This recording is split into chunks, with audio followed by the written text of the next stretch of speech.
Hello बच्चों, मैं doctor Shyam Sundar Agarwal फिर से आप लोगों के लिए और एक नया वीडियो लेकर के हाजिर हुआ हूं, जो कि हमारे वेस्ट बंगाल बोर्ड के माध्यमिक के क्लास 10th के गणित का है और ये हिंदी भाषाभाषी छात्रों के लिए बहुत ज़्यादा उपयोगी है। तो आज हम पढ़ेंगे विभिन्न घन वस्तुओं का ऊपर जो प्रश्न आते हैं उनके बारे में हम चर्चा करेंगे।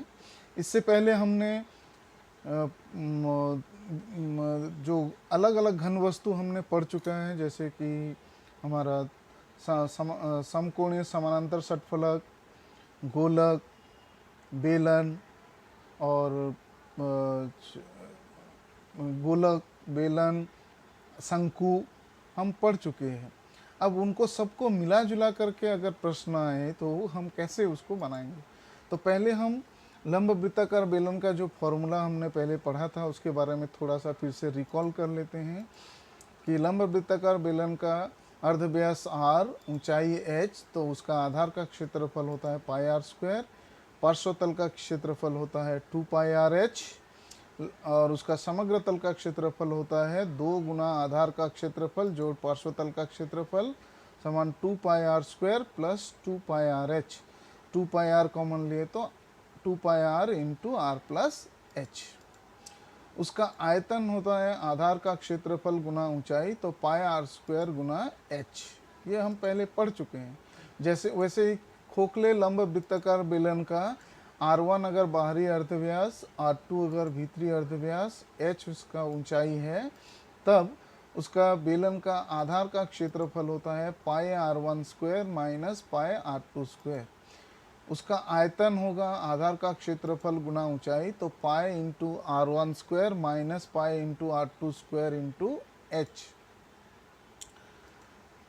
फिर उसके बाद हमने गोलक पढ़ा था। गोलक के बारे में, गोलक का समग्र तल का क्षेत्रफल होता है या वक्र तल, क्योंकि उसमें एक ही तल होता है, उसका होता है 4 पाई आर स्क्वायर।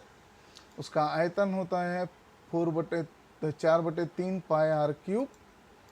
फिर है अर्धगोलक का वक्र तल का क्षेत्रफल 2 पाई आर स्क्वायर। अर्धगोलक का समतल का क्षेत्रफल होता है पाई आर स्क्वायर और समग्र तल का क्षेत्रफल होता है दोनों का योग समान 3 पाई आर स्क्वायर और अर्धगोलक का आयतन होता है 2/3 पाई आर क्यूब। फिर खोखला गोलक अगर होगा, उसका मान लो बाहरी अर्धव्यास है कैपिटल आर, अंदरूनी अर्धव्यास है स्मॉल आर, तब खोखले गोलक का आयतन होता है 4/3 pi r cube capital r cube minus 4/3 pi small r cube, या 4/3 पाई कॉमन लेते हैं तो capital r cube minus small r cube घन इकाई। फिर वैसे ही लंब वृत्ताकार शंकु का अगर अर्धव्यास r, ऊंचाई h और तिर्यक ऊंचाई l होने से उसका तिर्यक ऊंचाई होता है r square plus H square का रूट वर्गमूल। उसका ऊंचाई निकालने के लिए l square minus R square का वर्गमूल। उसका अर्धव्यास निकालने के लिए l square minus H square का वर्गमूल। शंकु का आधार का क्षेत्रफल होता है, क्योंकि वो एक वृत्त होता है, तो पाई आर स्क्वायर। उसका वक्र तल का क्षेत्रफल होता है पाई आर एल। तो दोनों का माने समग्र तल का क्षेत्रफल होगा उसका आधार का क्षेत्रफल जोड़ वक्र तल का क्षेत्रफल pi r square plus pi r l. Pi r common लेंगे तो इंटू आर प्लस एल। वैसे ही उसका आयतन होता है बेलन का आयतन का 1/3, तो 1/3 पाई आर स्क्वायर एच। तो ये सब हम पहले पढ़ चुके हैं।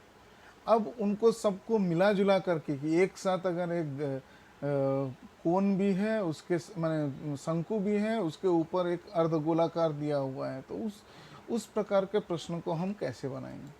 तो एक पहले छोटा प्रश्न लेते हैं कि 4.2 डेसीमीटर एक लंबे ठोस काट के घन से कम काट को नष्ट करते हुए जो लंब वृत्ताकार शंकु बनेगा उसका आयतन कितना होगा। तो एक लंबे ठोस काट का घन की भुजा है 4.2 डेसीमीटर, माने उसको अगर सेंटीमीटर में लिखेंगे तो हो जाएगा 42 सेंटीमीटर। और उससे जो लंब वृत्ताकार शंकु बनेगा उसका ऊंचाई होगा काट के घन की भुजा h समान 42 और उसका व्यास जो उसका आधार का व्यास बनेगा 42 सेंटीमीटर। तो अर्ध व्यास वहां पर बन जाएगा 21। तो लंब वृत्ताकार शंकु का आयतन होगा 1/3 पाई आर स्क्वायर एच। तो 1/3 गुना 22/7 गुना आर का मान हो गया 21, क्योंकि अर्ध व्यास है 21, व्यास है 42 तो अर्ध व्यास है 21। तो 21 गुना 21 गुना एच है 42। तो ये हो गया 19,404 घन सेंटीमीटर। ठीक है, चलो और एक प्रश्न बनाते हैं। 6.6 डेसीमीटर लंबे, 4.2 डेसीमीटर चौड़े एवं 1.4 डेसीमीटर मोटे एक तांबे के ठोस आयताकार घन के टुकड़े को गलाकर 2.1 डेसीमीटर व्यास वाले कितने ठोस गोलक बनेंगे और प्रत्येक गोलक में कितना घन तांबा लगेगा? तो ये तो सीधा सीधा प्रश्न है कि आयताकार घन का टुकड़े का आयतन कितना है और एक गोलक का आयतन कितना है और उसमें कितने गोलक बनेंगे।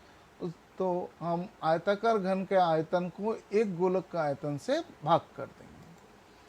तो एक तांबे के ठोस आयताकार घन का लंबाई 6.6 डेसीमीटर तो हो गया 66 सेंटीमीटर, चौड़ाई 4.2 डेसीमीटर माने 42 सेंटीमीटर, ऊंचाई 1.4 डेसीमीटर माने 14 सेंटीमीटर और ठोस गोलक का व्यास समान 2.1 डेसीमीटर समान 21 सेंटीमीटर। उसका तो अर्ध व्यास हो गया 21/2। तो गोलक का आयतन 4/3 गुना पाई आर क्यूब माने 22/7 गुना 21/2 गुना 21/2 गुना 21/2 तो 4,851 घन सेंटीमीटर। तो प्रत्येक गोलक में 4,851 घन सेंटीमीटर का तांबा लगेगा। अब आयताकार घन का आयतन लंबाई गुना चौड़ाई गुना ऊंचाई तो 66 गुना 42 गुना 14 घन सेंटीमीटर समान 38,808 घन सेंटीमीटर। अब गोलकों की संख्या समान आयताकार घन का आयतन बटे गोलक एक गोलक का आयतन। तो 38,808 बटे 4,851 समान 8। तो उस आयताकार घन से 8 गोलक हमारे बनेंगे। ठीक है, चलो और एक प्रश्न करते हैं। 9 सेंटीमीटर आंतरिक अर्धव्यास वाले एक अर्धगोलाकार पात्र पूर्ण रूप से जल से भरा हुआ है। यह जल 3 सेंटीमीटर व्यास एवं 4 सेंटीमीटर ऊंचाई वाले बेलनाकार बोतल में भरकर रखेंगे। तो हमको ज्ञात करना है कि बर्तन खाली करने के लिए कितनी बोतलों की आवश्यकता होगी। तो ये भी बहुत ही आसान है कि अर्ध गोलाकार पात्र है तो उसमें जल भरा हुआ है तो उसका आयतन हम निकाल लेंगे। एक बोतल दी गई है उसमें कितना जल आएगा उसका आयतन निकाल लेंगे।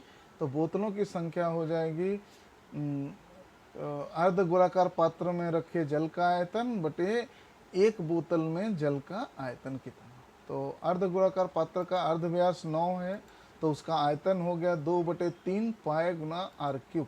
तो 2/3 गुना पाई गुना 9 का क्यूब, 9 गुना 9 गुना 9 हो गया 729। तो 2/3 गुना पाई गुना 729 समान 486 पाई घन सेंटीमीटर। वैसे ही एक बेलनाकार बोतल का अर्धव्यास हो गया 3/2, ऊंचाई 4 तो उसका आयतन हो गया पाई आर स्क्वायर एच समान पाई गुना 3/2 का वर्ग गुना 4 तो 9 पाई घन सेंटीमीटर। तो अब कितनी बोतल लगेगी? वो उसको बर्तन को खाली करने में तो आवश्यक बोतलों की संख्या समान गोलाकार पात्र अर्ध गोलाकार पात्र का आयतन बटे बेलनाकार बोतल का आयतन। तो 486 पाई बटे 9 पाई उसको हम भाग करने से हमको मिलेगा 54। तो हमको कितनी बोतल आवश्यकता पड़ेगी? 54। ठीक है, चलो और एक प्रश्न बनाते हैं। एक ठोस लंब वृत्ताकार शंकु का ऊंचाई 20 सेंटीमीटर, तिर्यक ऊंचाई 25 सेंटीमीटर, शंकु के समान आयतन वाले एक ठोस लंब वृत्ताकार बेलन की ऊंचाई 15 सेंटीमीटर होने से बेलन के आधार का व्यास कितना होगा निकालें। तो यहाँ पर लंब वृत्ताकार शंकु की ऊंचाई 20, तिर्यक ऊंचाई 25, अर्ध व्यास समान L square minus R square का वर्गमूल, तो 25 का वर्ग जो घटाओ 20 का वर्ग का वर्गमूल, तो ये हो गया 625 घटाओ 400 का वर्गमूल 225 का वर्गमूल समान 15 सेंटीमीटर। अब उसका आयतन और लंब वृत्ताकार बेलन की ऊंचाई h मान लिया जाए, उसका अर्धव्यास है r, और दे दिया है कि लंब वृत्ताकार बेलन का आयतन और शंकु का आयतन दोनों बराबर है। तो लंब वृत्ताकार बेलन का आयतन पाई r स्क्वायर h और शंकु का आयतन 1/3 pi small r square h। तो r पाई पाई दोनों तरफ कट गया, r स्क्वायर गुना ऊंचाई है 15 समान 1/3, r स्मॉल r है 15, 15 गुना 15 और ऊंचाई उसका था शंकु का 20। तो r स्क्वायर समान 15 तो कट गया, 3 पंजे 15 100 हो गया, तो r स्क्वायर समान 100, r समान 10 सेंटीमीटर। तो उसका अर्धव्यास हो गया 10, तो व्यास कितना होगा 10 गुना 2 समान 20 सेंटीमीटर। ठीक है, चलो, तो ये इसी तरह से हम बहुत सारे घन वस्तुओं को मिला करके एक दूसरे से जोड़ करके एक दूसरे का आयतन का परिमाण समान करके बहुत सारे प्रश्न को हम बना सकते हैं। तो आशा करता हूँ कि ये वीडियो सबको बहुत पसंद आया होगा, और अगर ये वीडियो सबको पसंद आया होगा तो इसको लाइक करें, शेयर करें अपने दोस्तों के साथ, और सब्सक्राइब तो ज़रूर ही करें मेरे चैनल को। मेरे चैनल का नाम है doctor Shyam Sundar Agarwal. Thank you very much.